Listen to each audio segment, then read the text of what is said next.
어린 말 1917년에 출판된 루돌프 오토의 다스 하일리게가 범세계적으로 불러일으켰던 미성한 관심은 지속되고 있다. 그것의 성공은 저자의 새롭고도 독창적인 시각에 연유한 것이었다. 신과 종교에 대한 관념들을 연구하는 대신에 오토는 종교적 경험의 양상을 분석하는 데 착안했다. 종교적 경험의 양상을 분석하는 데 착안했다.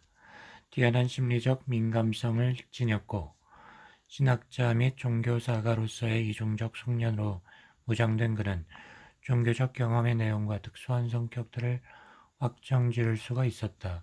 종교의 합리적 사변적 측면을 배제하면서 그는 주로 그것의 비합리적 측면에 관심을 집중하였다. 오토는 루터를 읽은 바 있었고 신앙자들에게 살아있는 신이 무엇을 의미하는가라는 점을 이해하고 있었기 때문이다. 그것은 예컨대 에라스무스와 같은 철학자의 신이 아니었다. 하나의 관념, 하나의 추상적 개념, 단순한 도덕적 알레고리가 아니었다. 그것은 신성한 분노 속에서 나타나는 무서운 위력이었다. 다사일리게 속에서 오토는 이 놀랍고 비합리적인 경험의 특징을 발견하고자 노력했다. 그는 거룩한 것 앞에서 경외를 이야기하는 신비, 미스테리움 트레멘둠 앞에서 압도적 위력을 발산하는 신위, 마제스타스 앞에서 느끼는 두려움의 감정을 발견했다. 그는 존재의 완전한 충실성이 그 안에서 개화라는 매혹적 신비 앞에서 느끼는 종교적 공포를 발견하였다. 이 모든 경험을 라틴어 누멘, 즉 신이라는 말에서 딴 누미노스란 용어로 특징 짓고 있는데 그것들은 신적인 힘의 한 측면이 계시됨에 따라 도출된 것이기 때문이다. 누미누스는 그 자신을 전적으로 다른 간스 안델의 어떤 것으로서 근본적으로 또 전체적으로 상이한 어떤 것으로서 나타난다. 그것은 인간적 혹은 우주적인 그 어떤 것과도 같지 않다. 그것과 마주칠 때 인간은 자신의 심오한 무가치성을 감지하며 자기가 하나의 피조물에 불과하다고 느낀다. 거룩한 존재는 언제나 그 자신을 자연적 현실들과는 전적으로 다른 질서를 가진 현실로 나타낸다.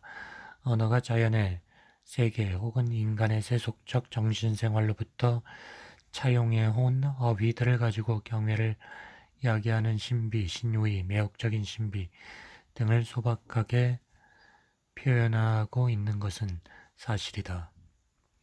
그러나 우리는 이 유추적인 어휘들이 전적으로 다른 것을 표현하는 것이 인간들에게는 불가능하다는 사실에서 정확히 기인되고 있다는 사실을 안다. 인간의 자연적 경험을 넘어서는 모든 것을 언어는 그 경험에서 채택된 어휘들로서 지시하고자 하는 것이다. 40년이 지났는데도 오토의 분석은 가치를 가지고 있다. 이 책을 대하는 독자들은 그의 분석을 읽고 음미함으로써 보람을 얻을 수 있다. 그러나 본서에서 우리는 그와는 다른 시각을 채택한다. 우리는 거룩함이라는 현상을 그 비합리적 측면에서만 파악하지 않고 그 전체적 복합성을 두루 드러낼 것을 제안한다. 우리가 관심을 가지는 것은 종교의 합리적 요소와 비합리적 요소 간의 관계가 아니라 거룩한 것의 총체이다. 거룩한 것에 대한 최초의 가능한 정의는 그것이 세속적인 것에 반대라는 것이다.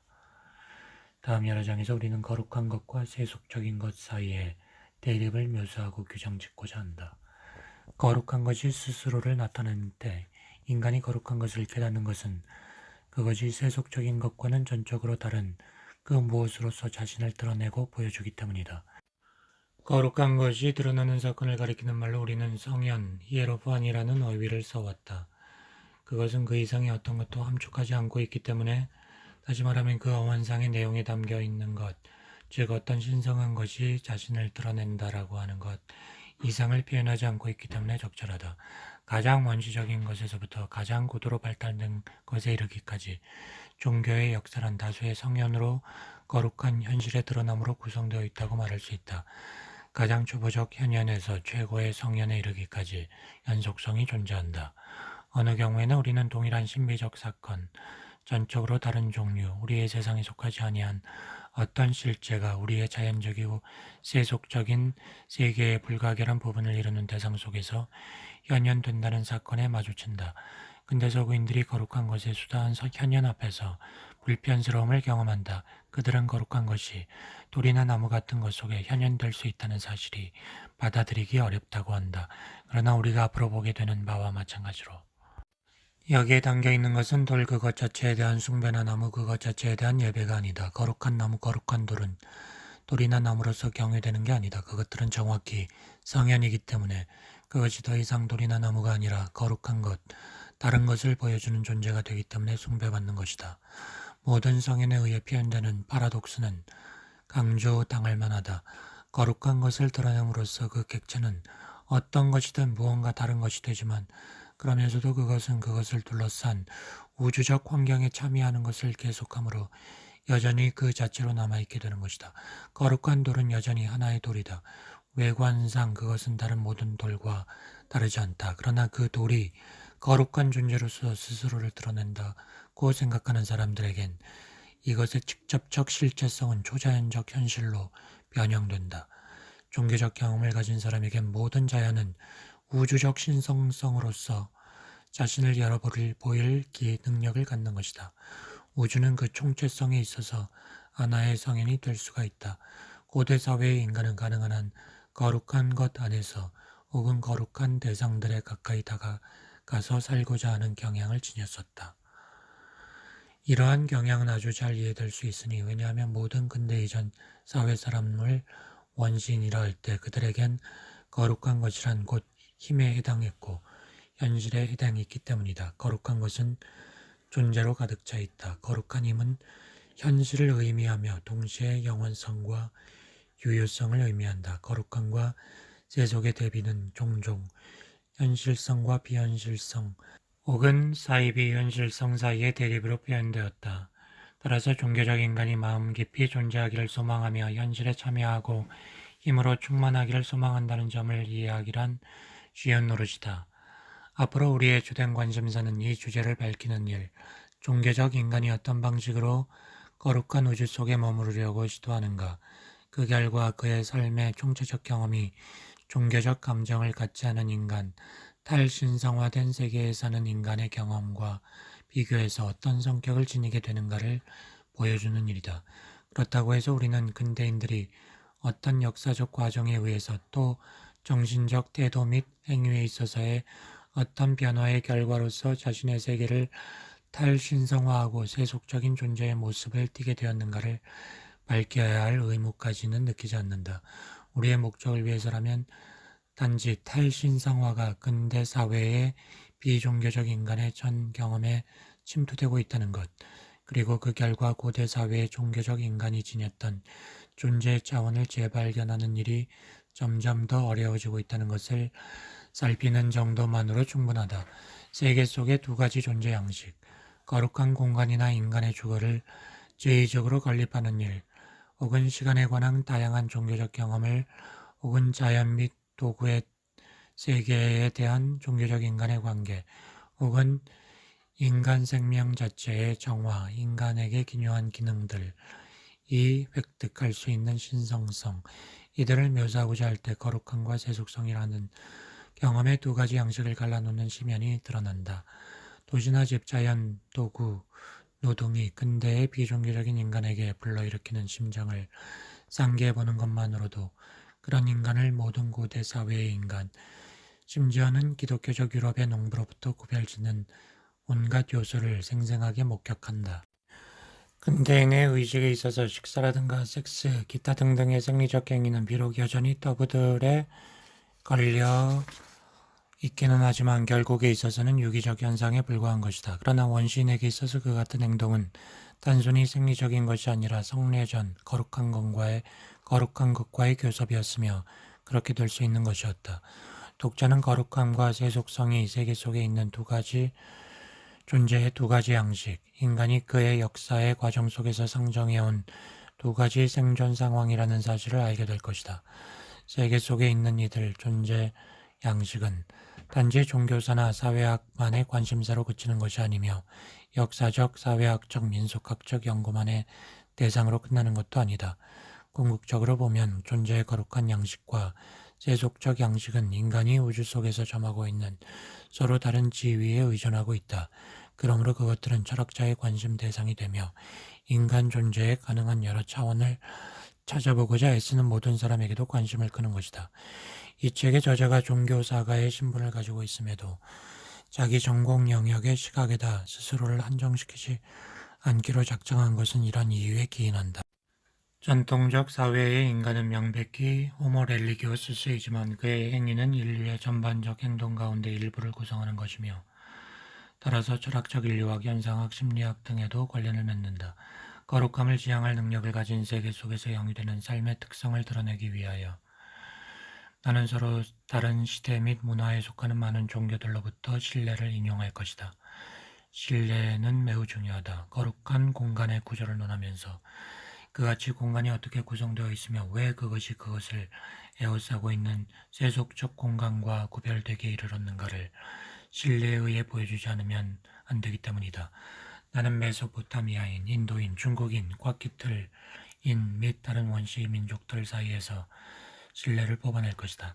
역사적 문화적 시각에서 볼 때 시간적 공간적으로 그처럼 멀리 떨어진 사람들에게 관련돼 있는 데이터를 병치시키는 데는 위험이 있을 것이다. 왜냐하면 거기에는 19세기적인 오류, 타일러, 프레이저처럼 자연현상에 대한 인간 정신의 반응은 획일적인 것이라고 믿는 오류로 돌아갈 가능성이 있기 때문이다. 그러나 문화 인류학과 종교사의 영역에서 성취된 진보로 인해 이것은 언제나 통용되는 진실은 아니며 자연에 대한 인간의 반응은 그의 문화에 의해서 궁극적으로는 역사에 의해서 조건 지어진다는 사실이 밝혀지기에 이르렀다. 하지만 우리의 목적에 비추어 볼 때 중요한 점은 종교적 경험이 역사에 의하여 다양하게 변형되고 차이를 나타내게 된 모습을 보여주는 것이라기보다 그 경험의 특성을 밝혀내는 것이다. 그것은 우리가 시적 현상을 잘 파악하기 위하여 다수의 상호이질적인 신뢰들을 참조하고 오모나 단테와 나란히 인도, 중국, 멕시코의 시들을 인용하지 않으면 안 되는 것과 마찬가지이다.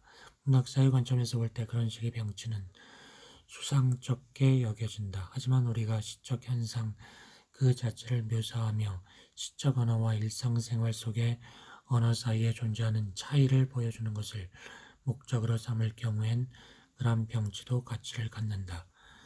거룩한 것과 역사, 우리들의 주된 관심사는 종교적 경험의 특수한 차원을 제시하고 그것이 세계에 대한 세속적 경험과 어떤 차이를 갖는가를 밝히는 데 있다. 나는 세계에 대한 종교적 경험이 시간의 흐름 속에서 겪어온 변모에 대해서는 논하지 않는다. 예를 들면 농경의 발견이 없었던들, 어머니 돼지, 인간적 농업적 풍요, 여성의 신성성에 관한 상징 및 그에 대한 숭배가 발전하면서 복합적인 종교적 체계를 구성할 수 없었으리라는 사실은 명백하다. 그리고 농경시대 이전의 수렵을 중심으로 하는 사회에 있어서 어머니인 돼지의 신성성이 동일한 방식으로 동일한 강렬성을 가지고 감지될 수 없었으리라는 것도 명백하다. 그러니까 종교적 경험들 상호 간에는 경제, 문화, 사회 조직에 있어서의 차이에 의하여 간단히 말하자면 역사에 의하여 설명되는 상이점들이 있는 것이다. 그렇지만 떠돌아다니는 수렵자들과 한 곳에 정주하는 농경민 사이에는 행동에 있어 어떤 유사성이 존재하는데 우리가 보기엔 이 유사성이 그들 상호 간의 차이보다도 무한히 더 중요한 것이라는 것이다. 즉 그들 양자는 모두 성화된 우주에서 살고 있으며 동물 세계나 식물 세계에서나 다같이 현현되는 우주적 신성성을 공유하고 있다는 것이다.